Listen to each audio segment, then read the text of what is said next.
morning I drove my '09 Silverado to Hartwell Motors. I wasn't looking for trouble. I was looking for a truck.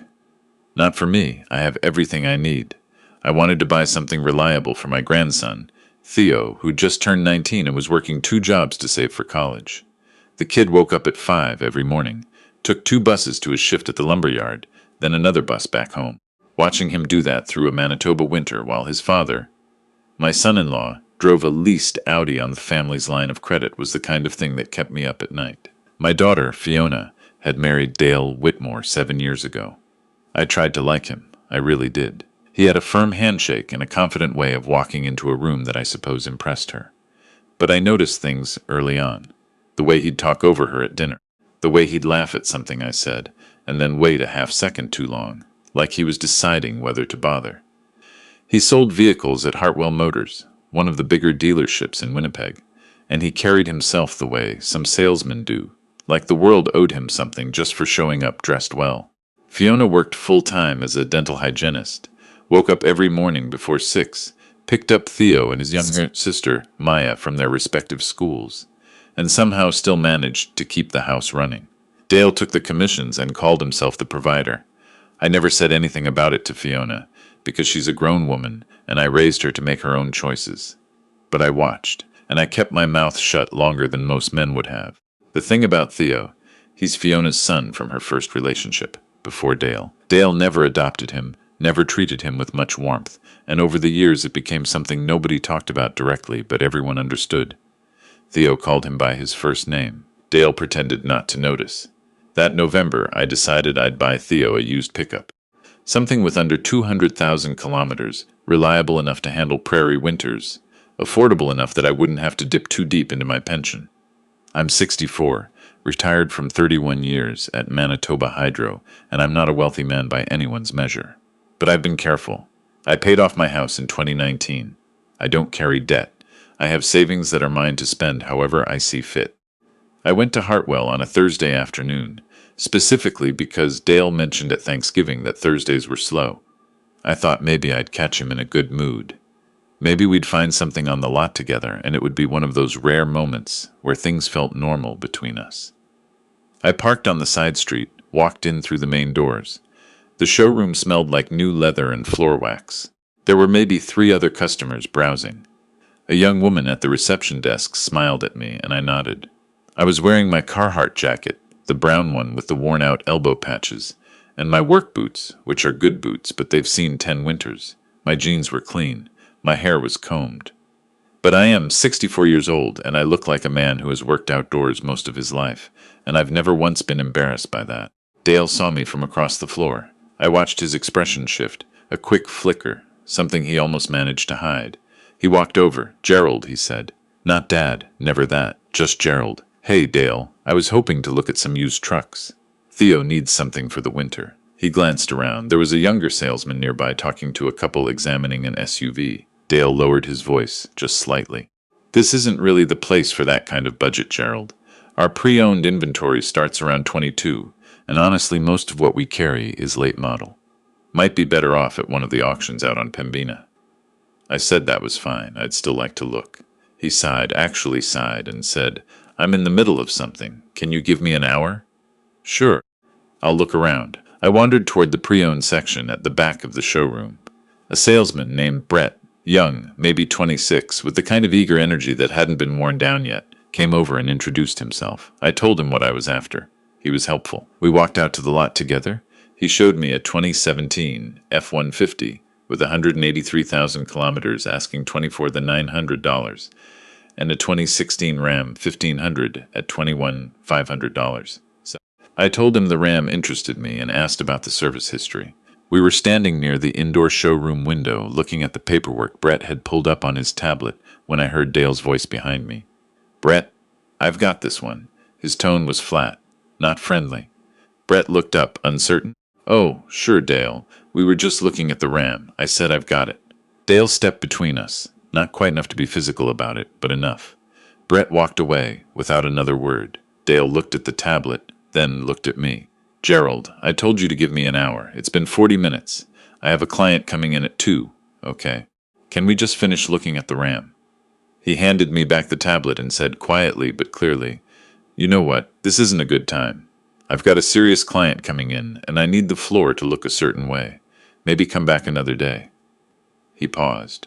"Or honestly, you'd be better served somewhere that deals in that price range. This isn't really your kind of place." I looked at him for a moment. "This isn't really your kind of place. I've been called worse things in my life, I suppose. But there's something particular about being told by your son-in-law, in front of other people, in a building where he is playing the role of authority, that you don't belong, that your money isn't good enough, that the way you look is reason enough." I said, "All right, Dale." I took my jacket from the back of the chair where I'd rested it. "I'll head out." He nodded, already looking past me. I walked toward the exit. Brett caught my eye from across the floor and gave me a small look, apologetic, a bit uncomfortable. I appreciated it.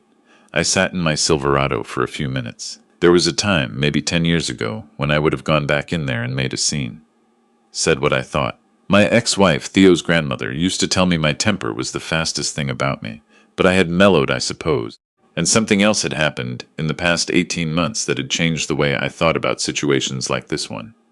18 months ago, I sold a piece of land north of Gimli that I'd inherited from my father, 47 acres, mostly bush, sitting beside a lake. A developer had been approaching me for years. I finally agreed. The sale closed in March of last year. After taxes and fees, it left me with just under $340,000. Nobody knew. Not Fiona, not my brother and Kenora, not anyone. I had moved the funds into a brokerage account and left them largely alone. I wasn't hiding it for any dramatic reason. I just didn't want advice about it, didn't want anyone's opinion, didn't want to become suddenly interesting to people who hadn't paid me much attention before. But I had been thinking about what to do with some of it. And I had, about 2 months earlier, visited a different dealership, Westlake Luxury Imports, on the other side of the city, and placed a deposit on a 2023 Rolls-Royce Ghost. Charcoal exterior, cream interior. They'd had it brought in from a client in Vancouver who'd special ordered it and then gone through a divorce before taking delivery. The asking price was $389,000 Canadian, and after my deposit and a trade arrangement involving some other assets, I had arranged financing for the remainder through my private bank. The car was due to arrive at Westlake that same week. Here's what Dale didn't know. Hartwell Motors and Westlake Luxury Imports were both owned by the same parent company, Meridian Auto Group. They shared a back-office ownership structure. They did not share a showroom or client lists, but they shared a chief executive, a man named Mr. Ashworth, who apparently had a hands-on approach to high-value transactions. I had not engineered any of this deliberately. I want to be honest about that. I hadn't bought the Rolls-Royce as some kind of elaborate trap for Dale.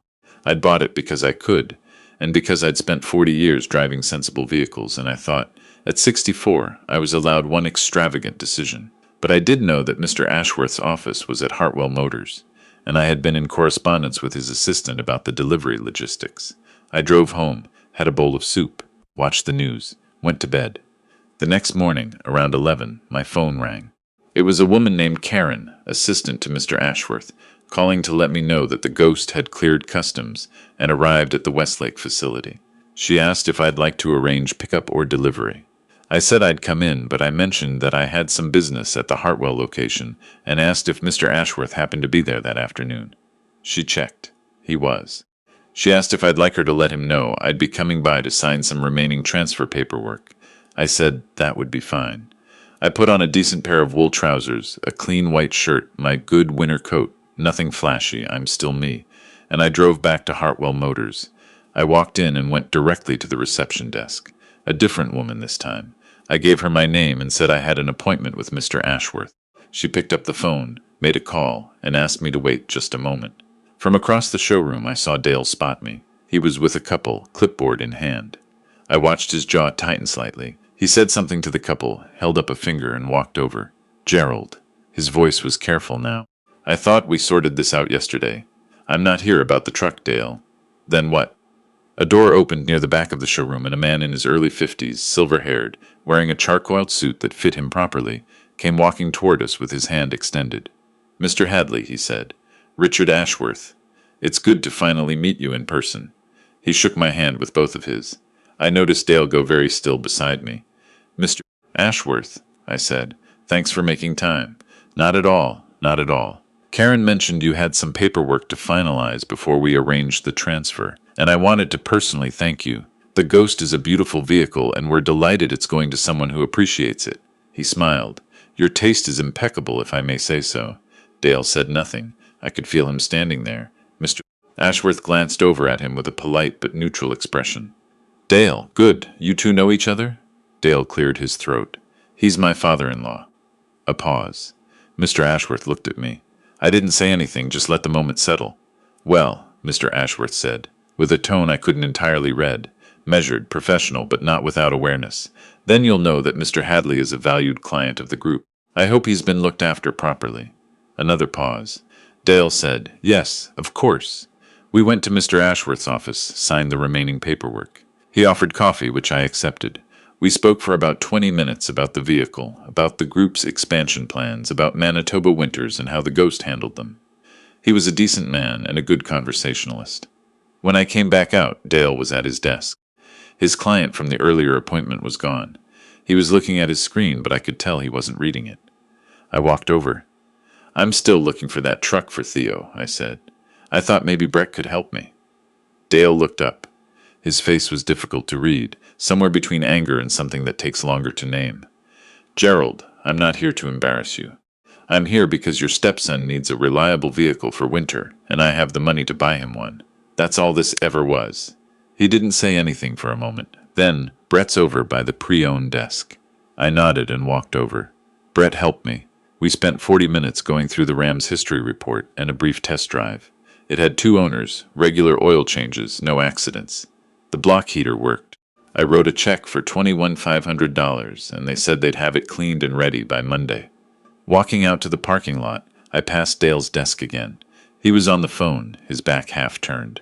I didn't interrupt, but I want to tell you what happened in the weeks after, because the truck was only a small part of it. Fiona called me on a Sunday, about 10 days later. She'd heard from Brett, apparently small showroom, news travels, that I'd been in, that Dale had asked me to leave, that Mr. Ashworth had personally come out to greet me.